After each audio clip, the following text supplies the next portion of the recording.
शरण। अब तू न आए तो मैं क्या करूं, अब तू ही न आए तो मैं क्या करूं। मैंने मानव जन्म तुमको हीरा दिया, मैंने मानव जन्म तुमको हीरा दिया। जो तू मेरे गवाए तो मैं क्या करूं, जो तू मेरे गवाए तो मैं क्या करूं।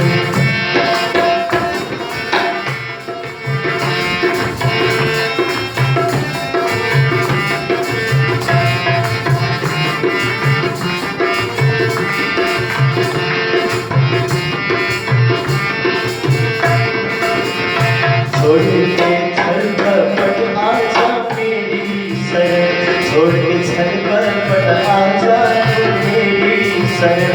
और कष्ट में तेरा सहज आगमन, और तेरा आगमन। ब्रह्मचारी माने सद्गुरु वचन, ब्रह्मचारी न माने सद्गुरु वचन। अब तू ही आए तो मैं क्या करूं, अब तू ही न आए तो मैं क्या करूं। मैंने मानव जन्म तुमको हीरा दिया, मैंने मानव जन्म तुमको हीरा दिया। जो तू मेरे गवाया तो मैं क्या करूं, जो तू मेरे गवाया तो मैं क्या करूं। इन शास्त्रों में सब कुछ दिया, वेद शास्त्रों में सब कुछ बताई दिया।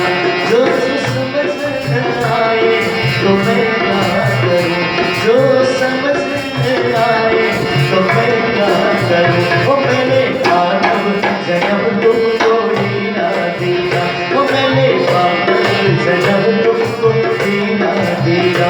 जो तुम्हें गवाया तो मैं क्या करूं, जो गवाया तो मैं क्या करूं, जो तुमने गवाया तो मैं क्या करूं। बोलिए सद्गुरु महाराज की जय। भगवान कह रहे हैं कि मैंने मानुष जन्म तुझको दिया, क्योंकि ये हीरा है, हीरा की कोई कीमत नहीं होती, जौहरी उसको आंकता है किसकी कितनी कीमत है। ऐसे हम आप हीरा हैं। हीरा क्यों है कि देखिए हम आपके अंग कितने कीमती हैं, एक उंगली इतनी कट जाए, लाखों रुपए लगा देना फिर ये चीज आएगी नहीं आएगी। आंख कितनी कीमती है, दुनिया को देख रही है, और यही बहुत से लोग अंग दान कर देते हैं, कितनी कीमती है। तो हीरा है। भगवान कहते मानुष जन्म तुझको हीरा दिया, तू ही मिठा कमाए, तुम्हें क्या पता।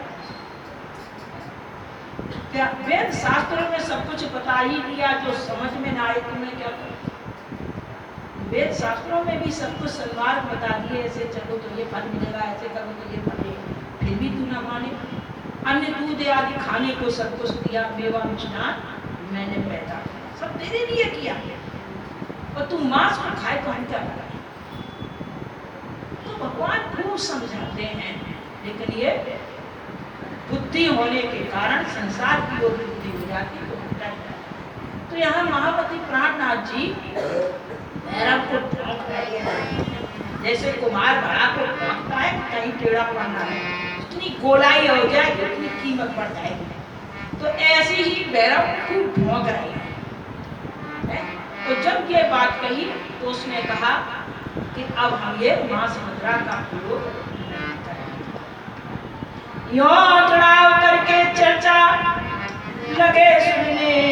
तीसरे दिन के सुनते कहे बचने मुझे अपने, मैं जन्म भर को छोड़िया ये चारों वस्त्र वेश, वस्त्र वही मोहे प्रपात पाया माया माही भेद।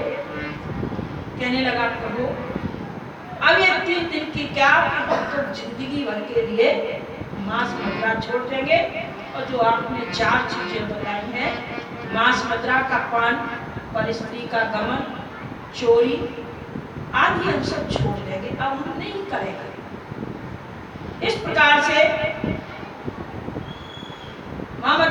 प्राणनाथ जी कहते हैं कि देखो कि जब तक आप मांस मदिरा खाने वाले होंगे, चोरी करने वाले होंगे, छल कपट करने वाले होंगे और स्त्री गमन करने वाले होंगे, तो उनका उपदेश कैसे होता है? जैसे पत्थर में जल डाल दियो, रूझी रहे भीगे नहीं, मूर्खों को ज्ञान सुनाइयो, सुनी रहे बूझे नहीं। पत्थर के ऊपर जल डाला तो वो पत्थर कभी गीला नहीं होगा, उसमें सोखेगा नहीं सोखेगा। तो ऐसे ही मूर्खों को उपदेश दोगे तो मूर्खों को उपदेश का कोई भी प्रभाव नहीं पड़ेगा, बल्कि अपना ही नुकसान हो जाएगा। जैसे आप लोगों ने सुना होगा, एक बार बंदर ने गौरैया ने बंदर से कहा कि गौरैया क्या करती है कि अपनी छोटी सी चोंच होती है, जितने भी पक्षी चोंच होती है, लेकिन चोंच से वो घोंसला बना लेते हैं, वहीं अपना परिवार रखते हैं। तो देखा कि पानी सर्दी पड़ रही है और बंदर सुपड़ा बैठा है पेड़ में, गौरैया अपने घोंसला में बैठ गई आराम से। बाहर उसने मुंह निकाला, सर्दी पड़ रही है, उसने बैठा हुआ है सुपड़ा। गौरैया बोली, भैया तुम्हें तो भगवान ने मनुष्य कैसे हाथ पैर दिए हैं और तुमसे एक घर नहीं बनता है जो ऐसी सर्दी में छाई में बैठ सको। बंदर ने कहा अच्छा तो हमें उपदेश दे रही, जरा सी चिड़िया हमें उपदेश दे। उसने क्या किया, जिस डाल में घोंसला था वो डाली तोड़। तो वो कहावत है कि मूर्खों को ज्ञान सुनाइए, सुनी रहे मुझे। मूर्खों को उपदेश दो तो अपना ही नुकसान कर। हमारे पिताजी कहा करते थे कि गधन का नमक खवाओ तो अपनी आंचल पर। तो कहने का अर्थ है, तो यहाँ महामती प्राणनाथ जी क्यों ये बात कह रहे हैं कि अभी भी जो ऐमाल है चलो हुक्का तोड़ दिया, मांस मदिरा का पान करना छोड़ दिया, लेकिन और तो भी अभी है भैंस में। कौन से? लगाव धन संपत्ति से, ये भी तो परमात्मा का बाधक है। तो इसलिए उपदेश दे रहे हैं। क्या कह रहे? अरे भैरव, एक राजा था, राजा की 4 रानियां थी, गौर से सुनना, 4 था। चौथी रानी को राजा बहुत ज्यादा चाहता था, उसके सुंदरता इसकी कमी न हो, क्योंकि पुरुष सुंदरता का लोभी होता है, सुंदरता कम न हो, तो उसके लिए खूब बढ़िया बढ़िया वस्त्र, लिपस्टिक, पाउडर, क्रीम, मेहंदी, जो जा होता होगा श्रृंगार का सामान लाला के देता कि किसी प्रकार की इसकी सुंदरता में कमी ना आए। बड़ा प्रेम करता था। और रानी भी भाई जब पति चाहेगा तो पत्नी भी चाहेगी, पत्नी भी चाहेगी, लेकिन पत्नी मतलब बढ़ जाती, पति चाहता तभी पत्नी चाहती, क्योंकि स्त्री पुरुष का प्रेम घनिष्ठ भी होता है, लेकिन तब जब एक दूसरे को चाहे। स्वार्थ में प्रेम है ना, इसलिए जब दोनों में एक दूसरे का लगाव होगा तभी प्रेम बढ़ेगा। और एक ज्यादा चाह रहा तो उसको लगाव क्या है कि हम ज्यादा चाह रहे इसलिए वो ध्यान देता है, चाहे स्त्री हो या पुरुष हो, और स्वार्थ सिद्ध हो जाता है तो कोई मतलब नहीं। बहुत सी स्त्रियां हैं पति को क्योंकि ध्यान देती है, पति का ध्यान रखती है, लेकिन कहीं कहीं विचार नहीं मिलते हैं, और जहाँ बच्चे बड़े हो गए बच्चों की तरफ चल जाएंगे और पुरुष को ध्यान नहीं देंगे। वैसे भी स्त्री के 3 रूप हैं, शुरू में माता पिता के अधीनस्थ, जवानी में पति के और बुढ़ापा में बेटा के। स्त्री कभी स्वतंत्र ही है। तो इस प्रकार से चौथी रानी को बड़ा चाहता था, हर प्रकार के श्रृंगार में कमी ना आए, खान पीने में कमी ना आए, ध्यान रखो। जो तीसरी रानी थी उसको भी बहुत चाहता था, इतना चाहता था उसको छिपा के रखता था। क्यों? कि इसको देख करके ऐसा ना हो कि कोई दूसरा पुरुष लाला इतना हो जाए, या ये दूसरे पासक होके चली न जाए। तो इसलिए उसको प्रेम तो करता था पर छिपा के रखता था, सामने नहीं होने देता था किसी को।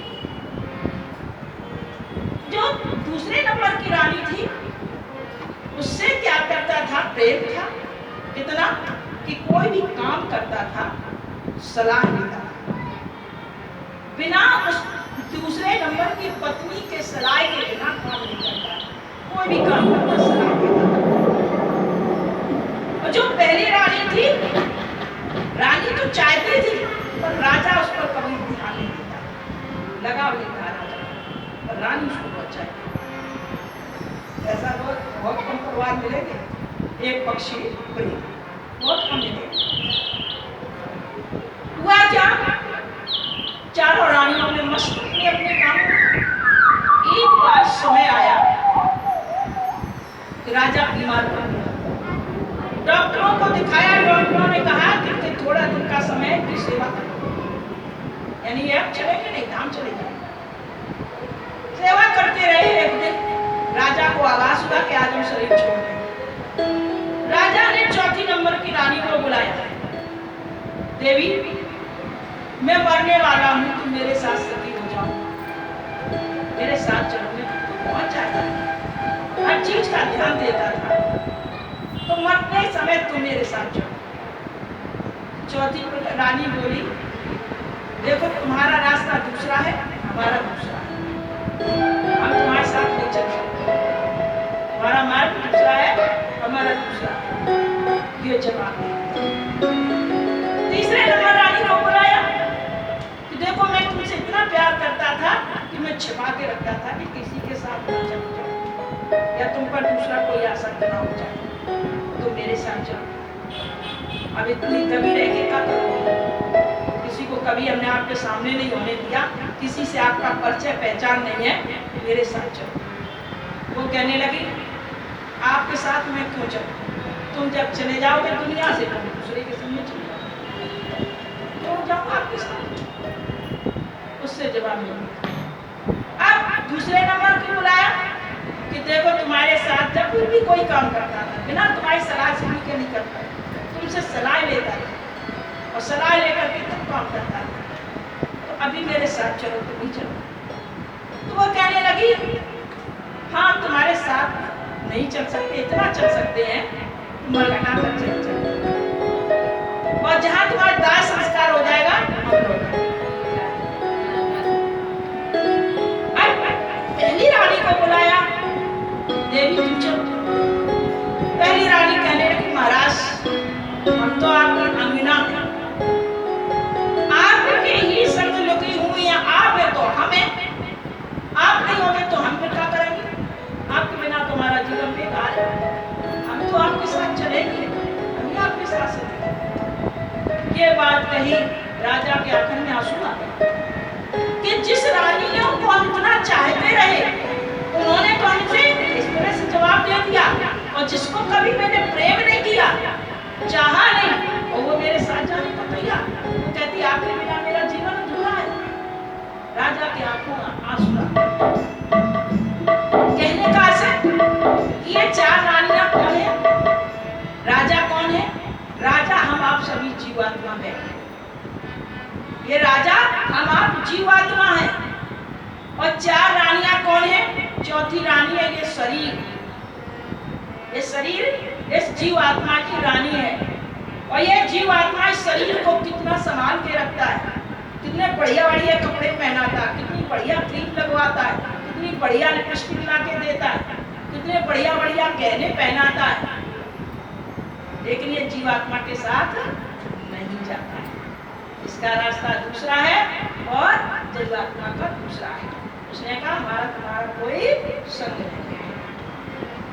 तीसरी रानी है छिपा के रखता धन संपत्ति, हम आप कमा कमा के महिलाएं पति उसे छिपा के रखती हैं, कुर्चा करती रहेगी, जोर जोर के धरती रहेगी।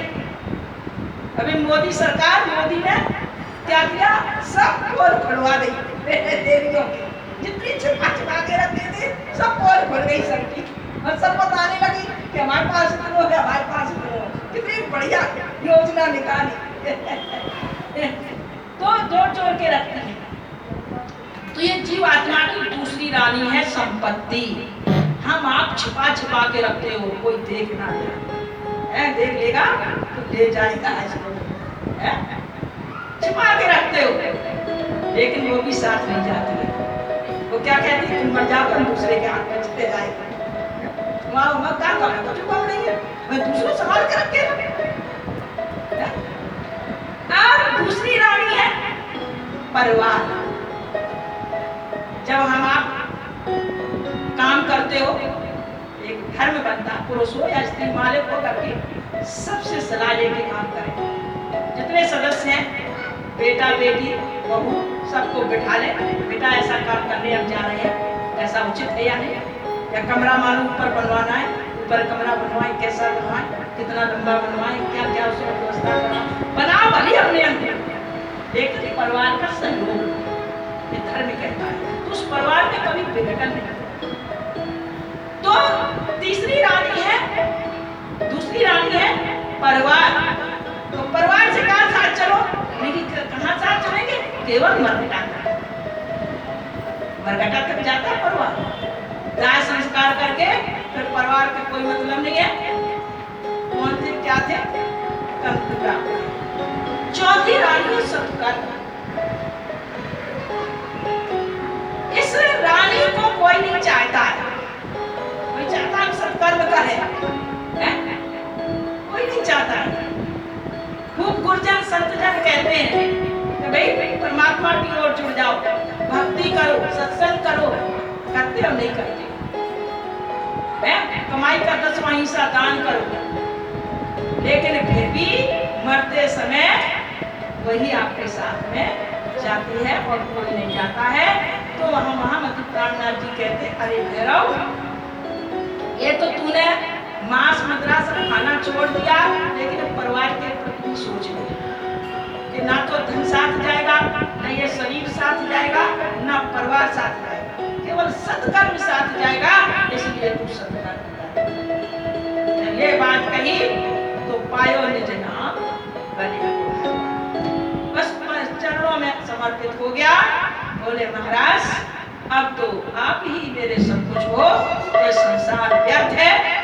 और ये गा करके निजानंद संप्रदाय से जुड़ गया, तारतम्य मंत्र ले लिया। ये वो तो पायो निज नाम कर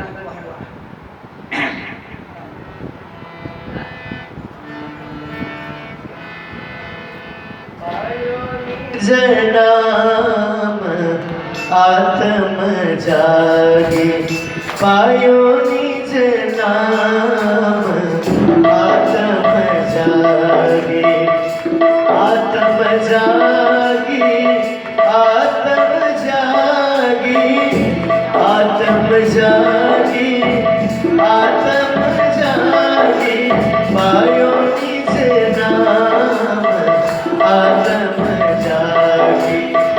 ब्रज में खेले, रस में खेले, ब्रज में खेले, रस में खेले, नवतन पुरी विश्राम, नवतन पुरी विश्राम, आयो निज नाम वासन जागे। धनी देव चंद्र जिने तारतम्य न्याय, धनी देव चंद्र जिने तारतम्य न्याय, बोल दिए परम धाम, बोल दिए परम धाम, पायो निज नाम आत्म जागे, पायो निज नाम आत्म जागे।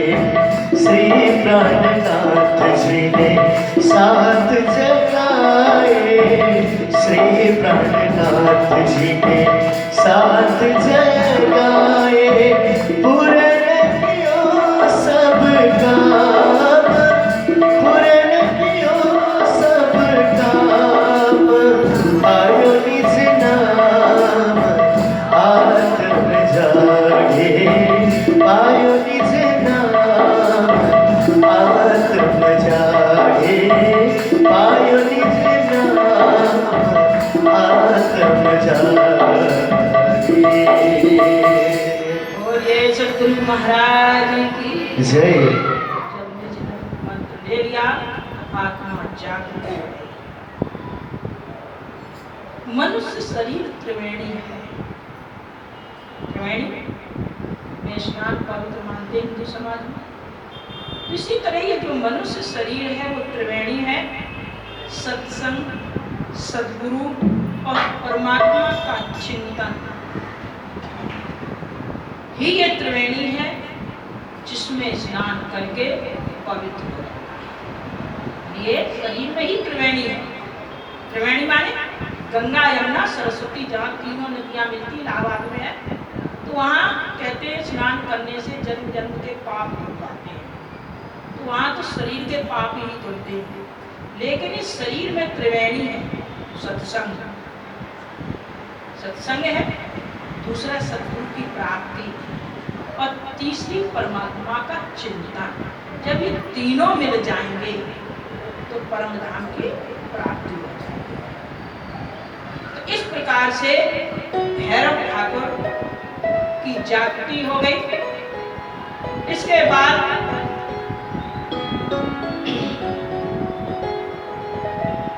इधर जो तेज कुंवर थी महिला, उसके साथ महिलाएं सत्संग में संख्या बढ़ने लगी। तो जब उनकी संख्या बढ़ने लगी तो उस पूरे शहर में मतलब हर पुरुष अपनी अपनी स्त्रियों के घर से जाने के कारण हाहाकार मच गया। तो उस टक्कर जात की लोगों ने जाकर के भैरव ठाकुर से कहा कि भाई तब भैरव ठाकुर ने कही रखो अपनी लुगाइयां पर जो हमें बुलाने ना जात का हुक्म सब आवत अपनी मर्ज। जब भैरव ठाकुर से कहा कि भाई आपके यहाँ इतना सत्संग होने लगा था तो इतनी आत्मा जाग गई और भी लोग जुड़ गए। देखिए अगर कोई आश्चर्यचकित ऐसा कोई हो जाए, जैसे हमने मलियाबाद में भागवत गए तो फतेहपुर के हमारे शिष्य जजमान बने, उनके साथ उनके चचेरे भाई आए और वो इतने रामायण के भक्त थे। तो जब वो हमारे शिष्य बने तो उनसे मजाक बनाते, कौन सा धर्म है, कोई मूर्ति पूजा नहीं, कहीं कुछ नहीं, मतलब बड़े मजाक बनाते। और उस गांव के में लीडर थे, बड़े रामायण में ऊंचे विद्वान माने जाते थे, लीडर थे।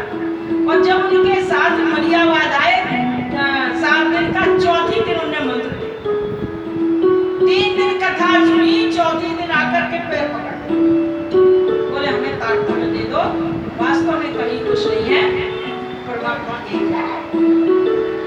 तो कहने का कि जब आत्मा जागती है तो जब आत्मा की उस घर की चीज उसको मिल जाती है तो सुधा जाग जाती है।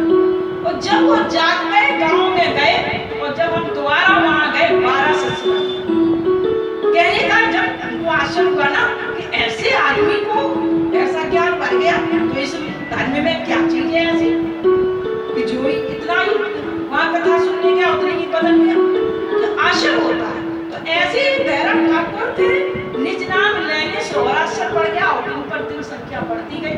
और जो महिलाओं में तो वैसे ज्यादा भक्ति होती है। तो जब टक्कर जात की महिलाएं आने लगी तो ठाकुर ने से भैरव से मना किया। तो भैरव कहने लगे कि भाई तुम अपनी अपनी लुगाइयों को मना करो, हमसे क्यों कह रहे हो, हम उसे बुलाने तो चाहते नहीं है कि आओ भाई तुम सुता ही आती है। इस प्रकार से पति पत्नियों में विवाद होने लगा। पति कहने लगे कि देखो तुम सत्संग में नहीं जाओगे, तो बोले तुम देखो ये हमारे शरीर के पति हो, आत्मा के नहीं। सत्संग में सुनी आई कि तुम ये शरीर के पति हो, आत्मा के नहीं हो। तुम शरीर को रोक सकते हो, आत्मा को नहीं रोक सकते।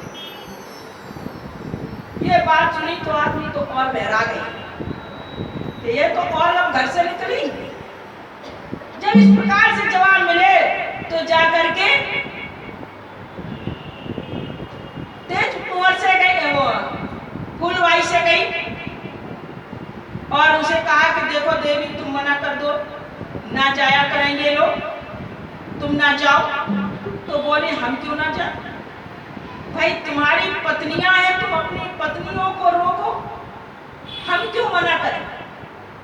हम तो खुद विधवा हूं, अकेली हूं, हम अपने परम धाम की सुरता लेकर के परम धाम का चिंतन करके इस जीवन को हमें सुधारना है, हम क्यों नहीं जाएंगे? हम तो खूब जाएंगे, आप अपनी अपनी पत्नियों को मना करें। तो कहने का अर्थ है जब इस आत्मा का भोजन मिलता है तो फिर इस संसार के कितने भी व्यवधान आए, कितने भी व्यवधान आ जाए, कोई भी कितना भी मना करे, रुकते नहीं। वो परमात्मा की भक्ति में जुड़ जाते हैं, फिर संसार का उन्हें व्यवहार किसी भी प्रकार का अच्छा नहीं लगता है।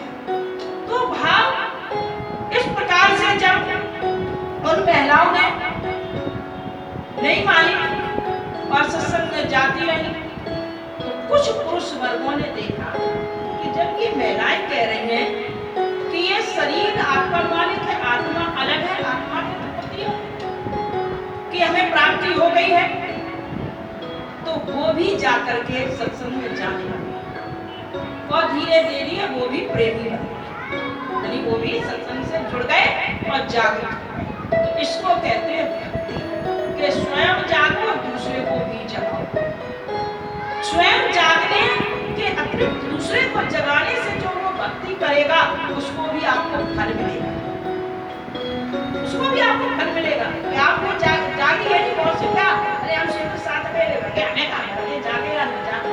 हमें यहाँ एक यही बात का आश्चर्य होता है कि आप इतने सुंदर साथ हो, 8 महीना में आए हो गए, उतने के उतने कमाई हो रहे, ज्यादा नहीं हो रहे, और इतना आप सत्संग सुन रहे, परिवारिक जनों को आप नहीं सुनाते, जो आपके परिवारिक जन प्रभावित नहीं हो रहे, परिवारिक जन प्रभावित आपसे नहीं हो रहे, क्या मतलब है? क्या मतलब है इसका कि आपके परिवारिक जन ही प्रभावित नहीं हो रहा? हमें केवल एक परिवार यहाँ में मिला है ऐसा कि जो अपने परिवार को जगा लिया, और श्रद्धालु भी है पूरे परिवार को जगा।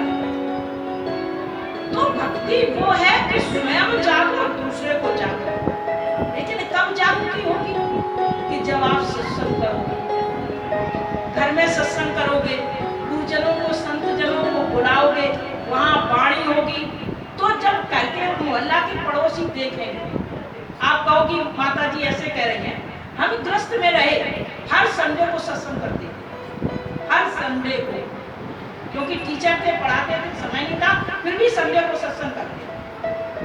और सत्संग करने में ये लाभ हुआ कि मेरा परिवार भी प्रणामी नहीं था, परिवार प्रणामी बना, पड़ोसी प्रणामी बना, और दूसरे मोहल्ला के भी प्रणामी बना। तो गोरी दीदी माई साथ दे कि पूछो, हम जैसे पहुंचे हैं और पता चल गया कि आएंगे बहन जी, तो कितने लोग शाम तक मिलने आए। तो भक्ति जागृत कब होगा? कि जब आप घर में अपना सत्संग करोगे, जगाओगे, किसी कोई संत महात्मा आए उनको घर में बुलाओगे, तो एक तो घर में बुलाने से क्या होता है कि उनके चरण पड़ते हैं, कौन कैसी आत्मा है, ना जाने झुंड में कौन सुहागिन हो, कौन सी सुहागिन हो। शास्त्रों ने वैसे भी कहा है कि एक ब्रह्म मुनि का भोजन 100 ब्राह्मण के बराबर होता है, एक ब्रह्म मुनि का भोजन 100 ब्राह्मण के बराबर होता है। तो जब आपके घर जाएंगे, सत्संग होगा, सत्संग से ये जो परमात्मा की वाणी और महापुरुषों की वाणी जब घर में गूंजती है, तो वहाँ का जो वातावरण है, आप घर की जो चर्चा करते हो, अब घर में बहुत से में परिवार में क्या होता है, पास पड़ोस से जैसे लड़ाई है, उदाहरण दे रहे हैं, पास पड़ोस से लड़ाई है, अब शाम के आप लोग घर के बैठे, पत्नी बैठे, बच्चे बैठे, वो ऐसा है, वो ऐसा, आज उसने ऐसा कहा, उसने ऐसा कहा, ऐसा हुआ, मैं जा रहा था, ऐसा बोल रहा, कहने का अर्थ इस तरह से। अब वो जो वाणी है वो आपके घर में गूंज रही है, वातावरण दूषित बन रहा है। जब दूषित बन रहा है तो वहाँ भाव रहने से आपके विचार भी और दूषित बन रहे हैं। जितनी निगेटिव आप सोचोगे उतनी और निगेटिव आप जाओगे। तो उस पर्यावरण को शुद्ध करने के लिए कोई संत या गुरुजन जाएगा और वो भगवान की चर्चा करेगा, उस वाणी से वो जो कलिदोष है वो आपकी निगेटिव सोच भग जाएगी और आपकी पॉजिटिव सोच बनेगी। तो इसलिए सत्संग, गुरुजनों का आगमन और पूजा पाठ करना इसलिए कहा गया है। वे अपनी तो आप रोज करते हो, अपने का कोई इतना प्रभाव नहीं पड़ता जितना कि दूसरे। क्यों कर्मकांडियों में हवन करवाते, कहीं कुछ करवाते करवाते कि नहीं करवाते? क्योंकि हवन से स्थान शुद्ध होता है। रामायण करवाते तो राम की वाणी का पालन करने से कोई भी महापुरुष की वाणी का चर्चा करोगे, वाणी पवित्र होगी। कोई भी पुरुष हो, आप चाहे कबीरदास की पंथ की वाणी गाइए या नानक की गाइए, किसी की भी गाइए, वाणी पवित्र। तो ये इसीलिए करवाए जाते हैं कि हमारा वातावरण दूषित है, वो शुद्ध। तो जब सत्संग करोगे तो अपने आप लोग प्रभावित होंगे और जितने प्रभावित होंगे उतने जुड़ेंगे तो वो जो भक्ति करेंगे, वो जो अंदर से आशीर्वाद देंगे, तो उसका फल आपको ही मिलेगा, आपको ही मिलेगा। जितने भी महान पुरुष होते जाते, मान लो मोहन प्रियाचार्य जी को देखिए, सदानंद जी महाराज जी को देखिए, जितने भी महापुरुष हैं, तो जितना इनका ज्यादा समूह हो रहा है उतनी उनका और विकास हो रहा है। क्यों? कि उन शिष्यों की भक्ति का फल भी उन्हें मिल रहा है। जो स्वयं करता है और दूसरे को जोड़ता है, उसका भी फल उसको मिलता है। भाई एक बूंद कुछ नहीं कर सकती, 1000 बूंद होंगी तो धार हो जाएगी। वो धार बन के नाली में जाएगी, नदी में जाएगी, जाके समुद्र में मिल जाएगी। तो हम आप भी उस परम धाम की एक बूंद हो, तो एक बूंद तो सूख जाओगे। जब 1000 बूंद बनोगी जब ही तो समूह बनेगा, तभी तो परम धाम पहुंचोगे। इसीलिए कहा जागो और जगाओ, जागो और जगाओ। इस प्रकार से महामती प्राणनाथ जी ने जागने की। अब इसके बाद 4 महीना व्यतीत हो गए। भैरव सेठ से कहा कि अरे भाई अब हमें हिंदुस्तान जाने, क्यों? जिस उद्देश्य से हम आए थे वो मेरा उद्देश्य पूरा हो गया।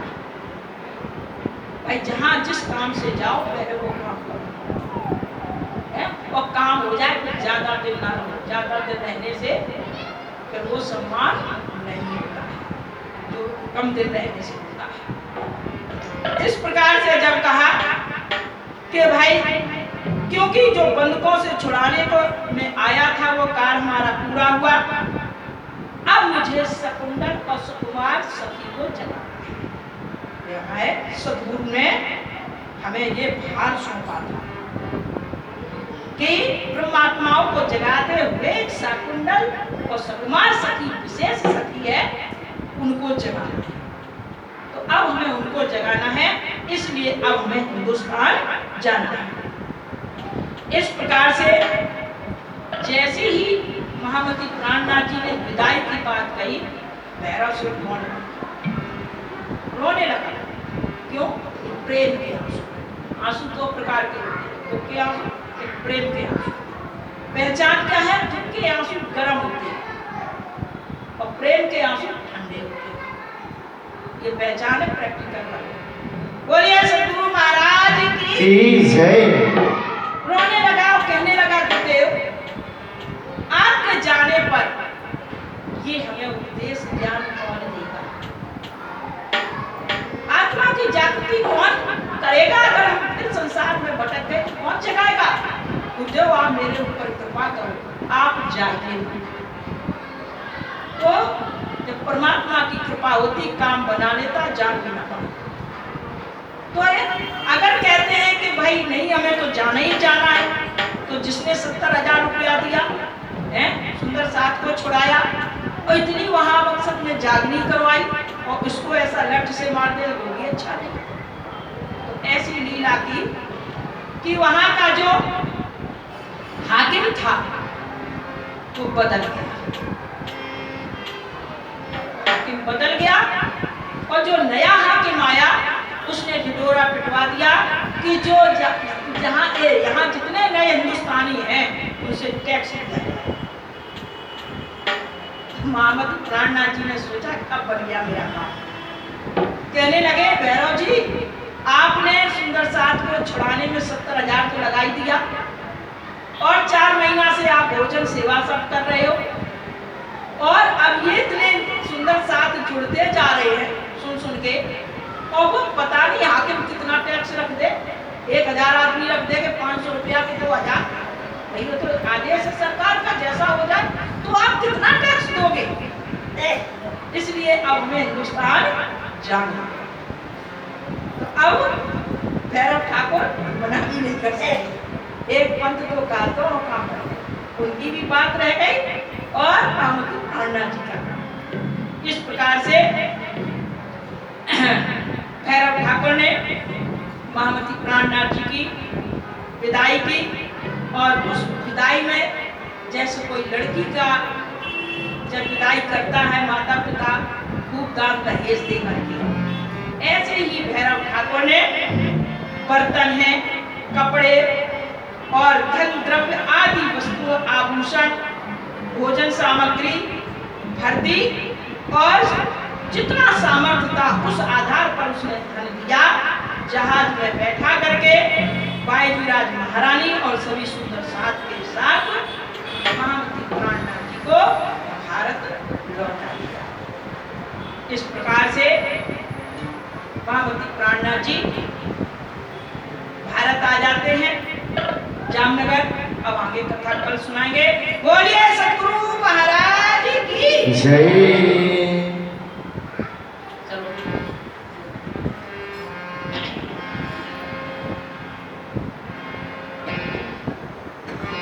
तेने हीरा सो जन्म गवायो, तेने हीरा सो जन्म गवायो, भजन बिन बात दे। तेने हीरा सो जन्म,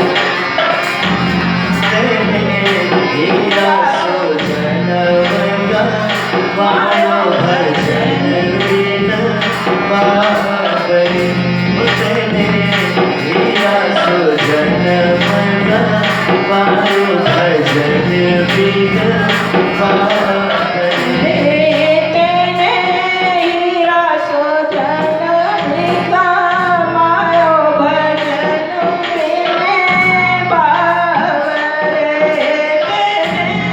हीरा सो जन्म गवायो, भजन बिन बात दे। ये संसार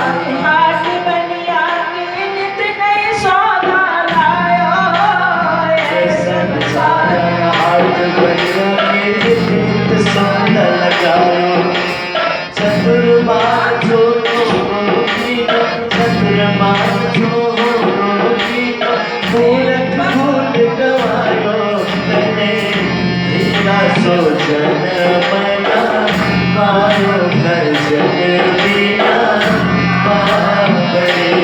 तने हीरा सो जन्म गवायो, भजन बिना बात दे। यह संसार माया का लोभी ममता में बनायो, यह संसार माया का लोभी ममता में बनायो। कर कर मारो तेरे गिनाई, पेट भरो और खायो, तेने हीरा सो जन्म गवायो, भजन बिन बात दे। हीरा सो जन्म गवायो, भजन बिन बात दे। सभी मीठी मीठी ताली बजाते हुए जय हो।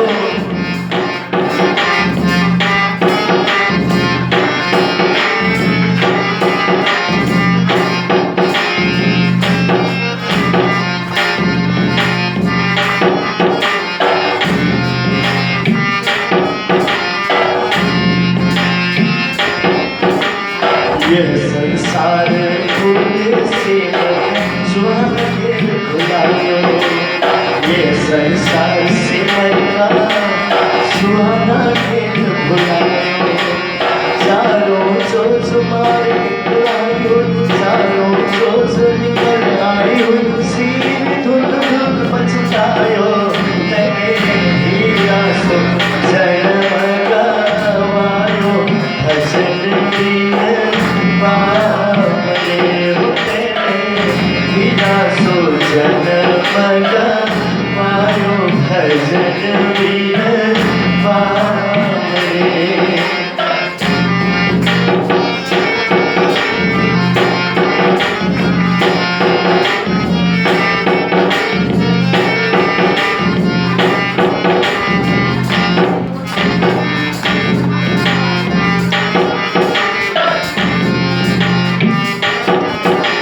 न आयो संत शरण में, कभी न प्रभु गुण गायो।